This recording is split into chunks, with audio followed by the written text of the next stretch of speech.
Jeison Rosario is the super welterweight champion of the world. A stunner here in Philadelphia. They can't believe it in Rosario's corner. Let me tell you, I told you he can punch with both hands. You were right. He's not to be taken lightly. And, you know, watch yourself, Philly's guys. upset right now. Philly is upset. Watch yourself. Fans are starting to throw things toward the ring, and I guess in protesting the stoppage. However, Williams' eyes were rolling back in his head. He's not in good shape. Benji Estevez did the exact right thing. He got up really bad. He didn't get up strong. And I'm talking about Jrock. And let me tell you something, Rosario was on point and throwing hard punches. You were right. He came 100% prepared. I told you. And you did a great job calling that. Yep. Wow, look at that. Jeison Rosario, 24 years old, is a super welterweight champion now. Again, he's got 2 of the belts. Charlo has the other belt, but now Rosario is a completely different fighter with a completely different station in this game. That training camp, I'm telling you, we talked about it. Lennox talked about it. He used to go to Big Bear for a reason, to get away from everybody and everything and concentrate on your work. And that's exactly what Rosario did. Let's go back through this now, because that was a stunning turn of events. And here you see Rosario catching him with a right hand, left hand and right hand, staying on him, realizing that he's staggering and trying to finish him right now. Just throwing punches. He's just going for the win. He knows he feels his championship in his grasp right now. And to your point, Benji Estevez gave him every opportunity to stand back up, because that's a slip, that's not a knockdown. Get back up, but eventually you need to re-engage. Yeah, but we've seen this in Jrock before, where he's been stunned by a jab in his past fights, and it was difficult for him to, get back in it. And you see there Estevez getting closer and closer, and the referee is closest to see a man's eyes, and that right hand, that did it. Well, that was a hell of a right uppercut left hook that he got here with, and Benji Estevez did the exact right thing, let me tell you. Wow, there it is. It's amazing, Brian, how the worm can turn and how these titles can come and go in a... Let's talk. I was at the fight. And I don't remember fans throwing anything or anything like that. Anyway, I am TstreeT Controversy. This is TstreeT Controversy Live. That's me, the cameraman on this bottom screen right here. Crazy night of boxing. Now the unified WBA Super IBF and the highly coveted and seductive, alluring Jade IBO champion of the world, Jeison Rosario. I'm TstreeT Controversy with FightView360.com. We cover every single major fight live. And in the future, this is exactly what we're going for, this type of content. Where it'll be me here, and if it's not me or somebody else at the event, and we're bringing you full, clean cut highlights, shit straight from the fight. That's where we're going with it. So let's talk about the fight. Yo, I didn't expect that. Jrock got a boot put in his ass. We are going to talk about in full detail. Now, I'm letting this all play through as if I don't have control over it on my DVR, but I do. We're not fast forwarding. I'm just going to act like this is, live, which it's not. It's 2:33 a.m. Eastern Standard Time. I watched the UFC. I took a shower, laid with my woman a little bit, and now I'm back here, down here to work. And get back to this shit. So listen, I had a crazy night. Unfortunately for you, degenerate scumbags, I can't talk about it because I promised I won't. And in life, your word is bond. It should be. You got to live by it. If you say you're going to do something, you got to do it. So therefore, that shit is done. You know what I'm talking about. I'm done with it. Some shit almost went down tonight. I don't know what the fuck I was thinking. This is not fucking 1999 or 2002 or fucking no. I'm a 36-year-old man. I'm tired. Look, this shit right here. Look at this shit right here.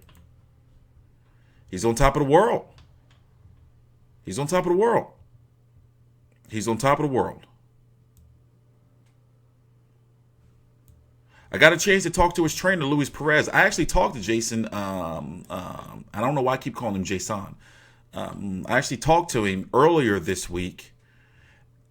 Him and his trainer, Luis Perez. And it's crazy to see him now that he's a unified. He is the top dog at 154 pounds. Even looking at him right now, when I was looking at him, no homo, I'm like, I wonder if he knows. Or if it really hit him. Like, during this moment right here where I'm recording, like, if it hit him, like, yo, like, you on top, bro. Like, you on top. So whatever shit was going on before in your life and in boxing, it's like, yo, bro, that shit, like, shit is different now. So what we're going to do is we're going to talk about the 154-pound division as a whole. We're going to listen to, ooh, what's this? Want the Fury promo?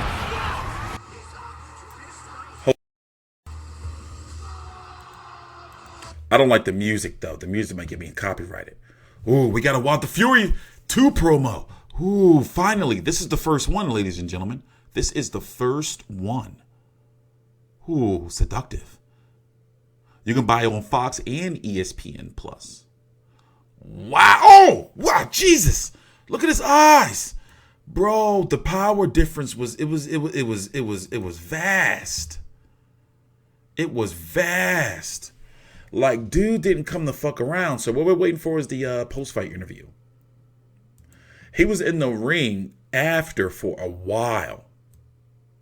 Now, rematch. What happens with that? Because you got Jarrett Swift Hurd, who wanted his rematch. He's fighting Francisco Santana in 6 days.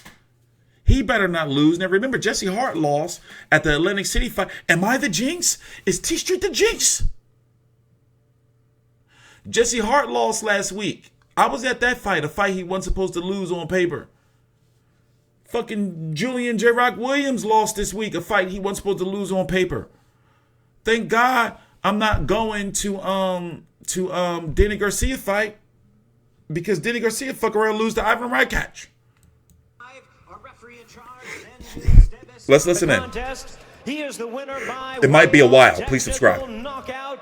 He is the new WBA and IBF super welterweight I'm champion of the like world, happy for this dude. Jeison Banana Rosario. And try to play the race card. He black from the Dominican Republic. He just fucking speaks Spanish. That's all. He was superb tonight. But look, you gotta be happy for dude. This is crazy. He went to camp looking at the poor guy. You know, he can't believe it. Like, how can you not be? But I gotta tell you, he really did pay his dues for this. Oh, yeah. No disrespect to Julian Jrock Williams, but you gotta love a story like this. And Jrock had his story when he beat Swift Hurd. Jeison Rosario again. Let's listen. Let me shut the fuck up, y'all. Let's listen. Box stats. We know how it ended, but here's how it was going out. Again, Julian Williams was pretty sharp in the early going, but Rosario, by the time it ended, had outlanded him 65-58. And again, a lot of good hard shots as well. Power punches also an advantage to Jeison Rosario. Again, there was the cut to the eye. That definitely changed things, but Rosario earned it, especially at the end. Jeison Rosario, super welterweight champion of the world. There's Julian Williams. We'll try to speak to him as well. Let's go to Heidi Androl in the ring right now. Heidi?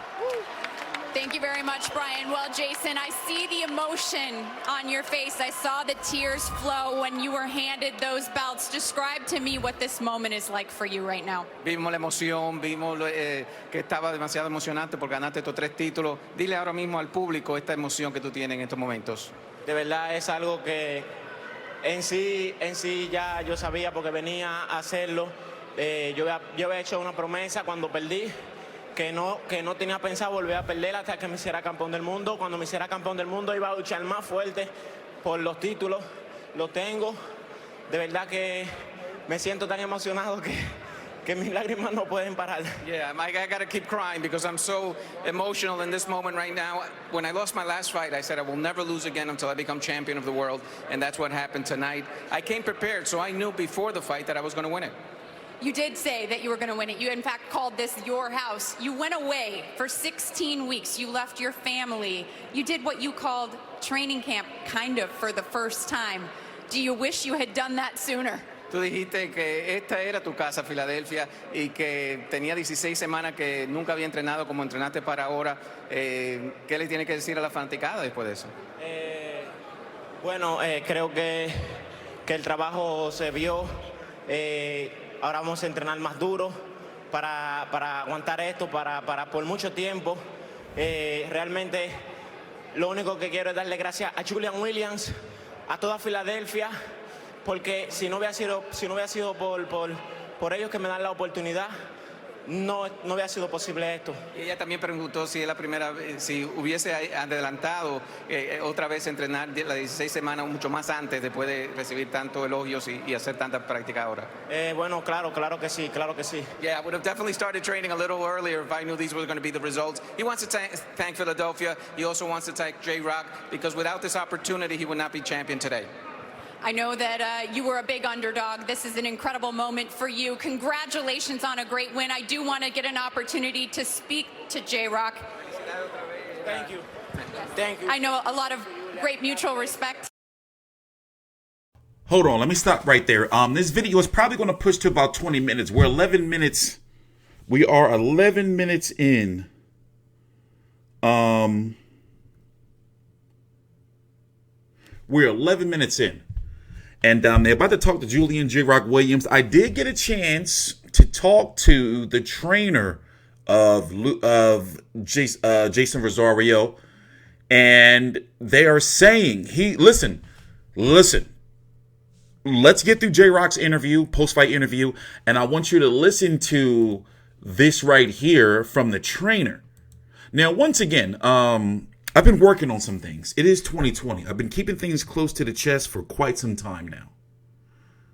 You know, from the people that are close to me, my partners, and before I had an issue where I used to talk about like my moves, and then people were like, you know, but this is what we're going for, and this is what it's going to be. It's going to be me talking about the fight, and now that I have the technology, we're going to have somebody there. Whether it's me, I'm hoping that we can have somebody there, but also me doing what I'm doing, because this is my shit, with the post-fight highlights, and to be able to have somebody live, like a live feed of this shit right here. So say, for example, when a fight goes off, I want to be able to have, but we're going to listen to this. This is Luis Perez. I talked to him. He's been getting a lot of shit this week. You got to give the dude some respect and some props, because it's like, you know, like nobody expected for them to win. So let's get to the post-fight interview with Jrock. Listen to this. And once again, I am TstreeT Controversy with FightView360.com. We cover every single major fight live. Shout out to Blue Blood Boxing. Shout out to AK. Shout out to Barack from Sirius XM Radio. And please listen in. Thank you. Jrock, I saw your face when they called this fight. I saw your lips say, wow. Were you surprised by the Jeison Rosario that came in here tonight? I wasn't surprised. I kept telling everybody he was a real fighter. But, you know, it's the cut of the law. You know, I got to accept it. That cut, how much was that a factor for you? It blurred my vision a little bit. Damn, I like the way he said that. I shouldn't have said damn at the beginning, though. Better fighter tonight. Is there anything you could have done differently in this fight? I got to go over and watch the tape and review the tape. I'll be able to tell you better after I see it. Where do you go from here? What's next for Jrock? We got a rematch clause, and we'll see him again real soon. All right, excellent. What do you want to say to these Philly fans who came out to support you tonight? I appreciate the support. I'm sorry I couldn't get the win, but I'll be back. Thank you so much, Jrock. Brian, guys, back to you. Heidi, thank you very much, and good to hear from Julian Williams-Lennox. It's tough to speak after a loss, and he was very composed there. And very, very humble response, though. You know? God doesn't make mistakes. We're going to leave that part at that right there. So this is what we're going to do. I want you to listen to this right here. And we're going to end this video. And likely we're going to catch up on this on Monday. Now, I have a call-in show coming. We're doing some things that I've been planning for a long time. You know, I got a big trial coming up. February the 14th, Valentine's Day. a fight like this is very, just being able to have access. Shout out, you know, like this shit, right? You know, I gotta walk, like this really, you know, I gotta be honest with you. Stuff like this means a lot to me. And like, it means a lot to me, and more importantly, my family. Like, a lot of people think I didn't go to school for boxing or media or anything like that. You know, I boxed when I was younger. A lot of people always ask me, TstreeT, did you ever used to box? Yes, I did. I didn't have the discipline to train, fucking running 2 miles a day. I couldn't do it. I was that lazy. Like, for real, for real. But overall, on a regular street fight type shit, I got hands. But in a boxing ring, I don't got no hands. But on some street fight type shit, yo, I'll fuck you up. But anyway, moving on. I want you to listen to this. You know, like, this was some, like, to me, like, even though I'm not making money off of content like this is the type of content where I think, like, yo, this is why I'm in boxing. Like, this shit, look at Sam, my man. No homo. But, like, this is the type of stuff where I think, like, wow, 10 years from now, 15 years from now, like, I'll be able to show my children's children as an old-ass man and say I was here. Like, everything's not all about money. And I'm talking about everybody who's in boxing media. You know, even if you just think like, oh, this is just a job or this is just a YouTube channel, I'm just trying to make as much money as I can. Like, you got to be appreciative of like the history you're involved in, man. Every media workout, every press conference, even if you think like this is a fucking bullshit ass fucking, you know, press conference, you got to really appreciate that shit. That shit means a lot to me. But anyway, let me shut the fuck up. I'm the cameraman, so this is me. Even though it's almost 3 o'clock in the morning. Oh, Sam. Oh, yeah, this is Sam telling me I can't come to the back. But anyway, yeah. Let's listen in. Look, he gave me the eye. Look at the crazy eyes. Look. He like, all right, you cool. Just don't cross the line.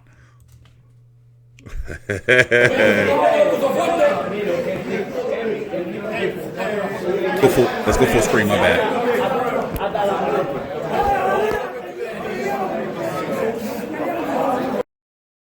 This is all raw, uncut footage. Usually you would see like an intro. I just uploaded this shit straight. I would cut it up and usually cut shit out, you know, but I just said, you know what? Like, let me just get this shit out, you know?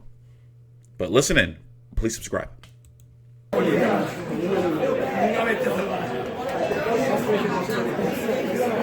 Woo!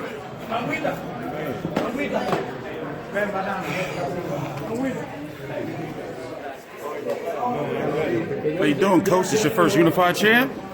Top of the world. Yeah, man. You feel good. You know how work pay off? Mm-hmm. It's 16 weeks, man. It's some big hard work, though. 16 now weeks. You got the target on your back. No rest, no nothing. You know, it pay off. I knew I had the right guy, you know what I mean, to do this.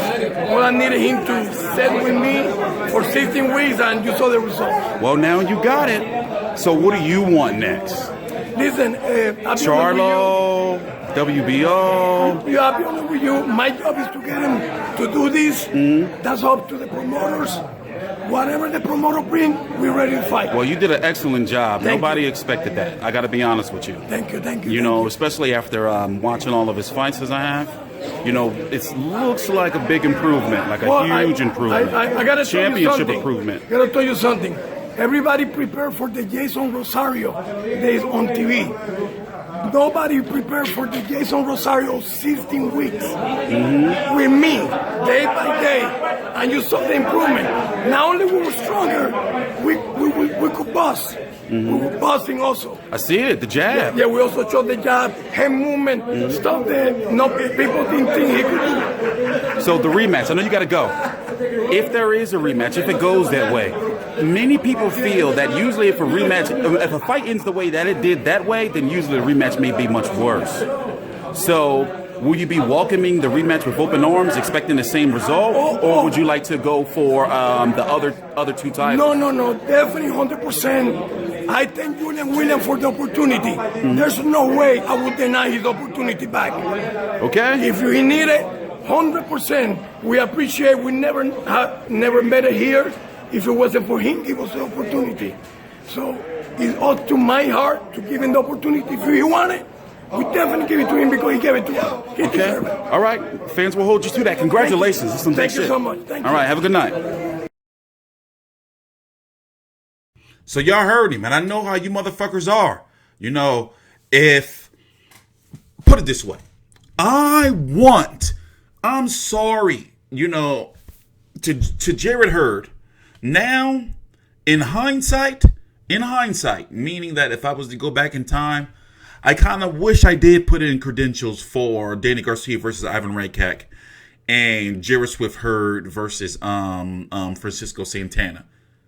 You know, in regards to interview relationship, me and Swift Hurd and his team got a pretty good relationship.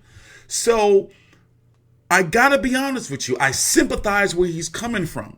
Because if I was to put my manager hat on, and if I was to put my promoter hat on, and if my fighter was to come to me, Jarrett Swift Hurd, and say, like, you know, like, I want that Julian Jrock Williams rematch, but my team is not right, and, you know, my shit not right. If I go into that rematch, I'm not right.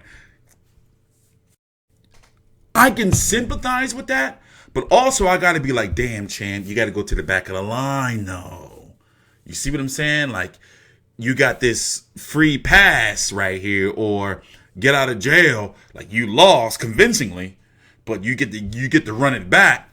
And you, like, you know, even though it's your team, and I get where you're coming from, I want you to be 100%, but it's like, bro, you know? But in this case of Julian Jrock Williams, at this point in time, if he don't run it back, he's going to have to go to the back of the line. But fuck that shit. I want to see Jamel, excuse me, the WBC 154-pound champion, Jermell Charlo versus Jeison Rosario. That's the fight I want to see next for 3 belts. And then the winner goes on to fight. Who's in line first? I'm going to say Julian Jrock Williams because Jarrett Swift Hurd gave up his shot. And then Jarrett Swift Hurd after. But you have Erickson Lubin, right? Erickson Lubin, who was ordered to fight Sergio Garcia. Erickson Lubin, last fight, he beat Nathaniel Gallimore, who Nathaniel Gallimore had beat Jeison Rosario.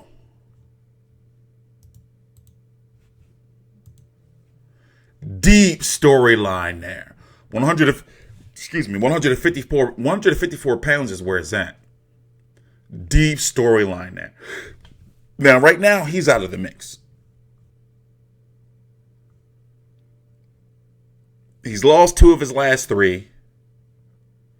Did I see his fight with Jrock? Oh, he fought Jrock too. And WBO champion Patrick. Oh, shit. 154 pounds is deep. I may not have seen the Teixeira fight. Have I seen the Jrock fight? Was this a dark match? What card was this on? Lar versus Hurd? Oh, I was in a coma. Yeah, I was in a coma. No, actually, I wasn't in a coma, April. I was in a coma from February the 6th until February the 24th. I was home recovering. I didn't cover this card. I couldn't talk. I had a hole in my neck. This was open. So, yeah. Yeah, bad memories. Bad memories. Let's just forget about that, right? Let's just forget about that. But shout out to Jeison Rosario. I didn't know this video was going to be 25 minutes long or 24 minutes long. I'm going to get to bed because I still got to cover this card right here whenever I do wake up. And I'm happy for every day. God, you know. So, oh wait, that's UFC. So I got to cover the I did cover the Conor McGregor fight and a Holly Holm fight. I got to cover the what the fuck. Highway traffic can be stressful. 175-pound contender fight against Elio Alvarez and Michael Seals. Alvarez won. By the way, since we're here, let's go look at the card. Not really impressed by Chris Colbert. I'm going to watch that fight and do a video on that. I didn't get there until after the Paul Crow-Marcel Rivers fight. Joey Spencer with the distance, all right, you know. But I'm going to be doing some videos tomorrow. This is Julian Williams' tweet after. I've been here before. I'll bounce back even better. Congrats to Rosario for putting on a great performance. Great tweet, by the way. One thing I've learned about I'm not even going to go there, but I'm going to say this. He's a very humble dude, and he's very respectful. And, he's a religious man as well. So a guy like Jrock is always going to get chances because I'm trying to figure out how to say it. Put it this way. I'm just going to say, he's always going to get chances. So it's going to be up to his skill. If he's going to be able to capitalize off of him. So he's one of them type of guys where Al Heyman is going to always take care of him as long as he's winning. You see what I'm saying? So even if he did lose tonight, he going to be good. I'm TstreeT Controversy with FightView360.com. We cover every single major fight live. I need to go to bed. Please subscribe.